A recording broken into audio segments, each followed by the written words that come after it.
Seperti tadi Pak Ito sebutkan, itu memang hanya ini aja, retorika tapi menusuk, bukan tidak tahu.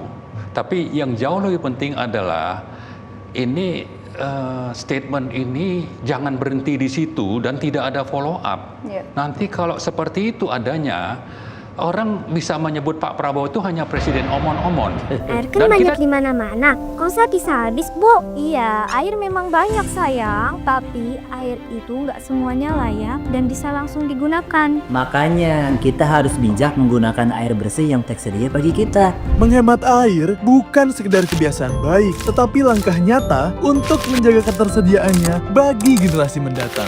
Yuk, dukung program pemerintah dengan membiasakan penggunaan air secara bijak serta menjaga sanitasi lingkungan.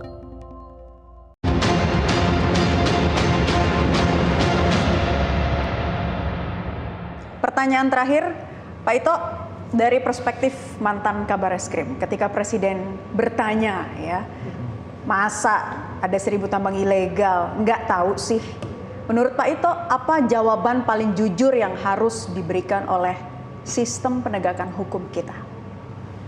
Kalau menurut saya, misalnya dianalogikan saya Kapolri, siap, kami segera akan laksanakan dan kami akan evaluasi. Karena gimana pun juga, kita juga harus evaluasi kenapa kok ini tidak efektif. Kemudian yang kedua, tentunya ini persis yang disampaikan Pak Marwan. Sekarang kalau bisa mungkin DPR ini menjadi lembaga pengawas. Setiap aturan ditegakkan secara reguler, misalnya kuartal atau dicek sejauh mana yang sudah dilakukan, mana hasilnya, jangan cuma catatan data, Pak. Harus ada visualisasinya. Ini loh yang sudah diinikan, kunjungan ke daerah sana melalui DPRD, melalui DPR, langsung ke lapangan. Jadi jangan menjadi pangkodamar, panglima komando dalam kamar gitu kan. Istilah nunggu jadi kamar kan. Kita betul-betul menjadi panglima komando operasi. Nah, itu harus dilakukan secara berjenjang. Pak Kapolri sudah memerintahkan untuk wilayah-wilayah yang ada tambang ilegalnya, beliau memberikan target.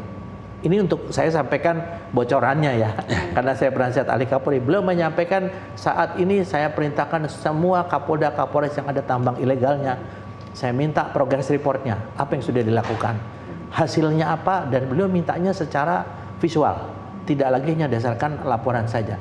Nah, ini yang dilakukan oleh Polri sebagai penegak hukum sebagai tindak lanjut daripada perintah presiden yang udah gregetan.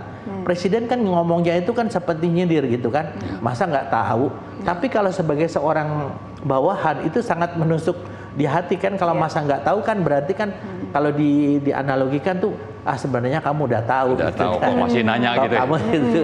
Ya itu kalau menurut saya memang kita harus konsisten. Yang sampaikan beliau tadi betul sekali, semua pihak terlibat secara komprehensif, baik pengambil keputusan, stakeholder, kemudian juga politik ya Pak ya, dan juga yang paling penting adalah ada tidak kita kemauan.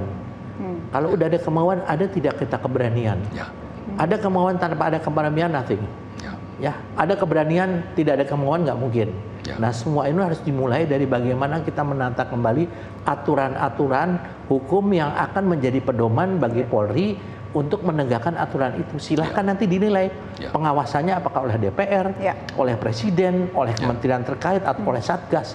Nah, itu silakan saja. Saya kira itu, Mbak. Pak Marwan, ditambahkan closing statement. Jika memang ada di ruangan itu langsung dikatakan oleh Presiden Prabowo, masa nggak tahu? Jawaban yang paling jujur apa? Ya, saya kira dia seperti tadi Pak Ito sebutkan, itu memang hanya ini aja, retorika tapi menusuk, bukan tidak tahu. Tapi yang jauh lebih penting adalah ini statement ini jangan berhenti di situ dan tidak ada follow up. Nanti kalau seperti itu adanya, orang bisa menyebut Pak Prabowo itu hanya presiden omon-omon. Dan kita tidak mau itu gitu. Dan kita sangat berharap karena ini bicara konstitusi pasal 33 dan uang besar untuk APBN untuk rakyat.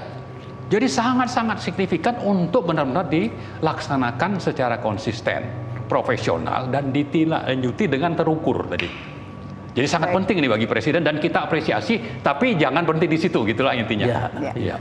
Pak Marwan Batubara, Direktur Eksekutif IRES, dan Komjel Pol Purnawirawan Ito Sumardi, Kabar Eskrim periode 2009-2011, sekaligus Ketua Penasehat Ahli Kapolri. Terima kasih, terima kasih, para narasumber sudah bergabung di Sama-sama. kesempatan Gestur kali ini, dan pemirsa, Gestur akan kembali untuk Anda pekan depan. Saya Naila Husna, sampai jumpa.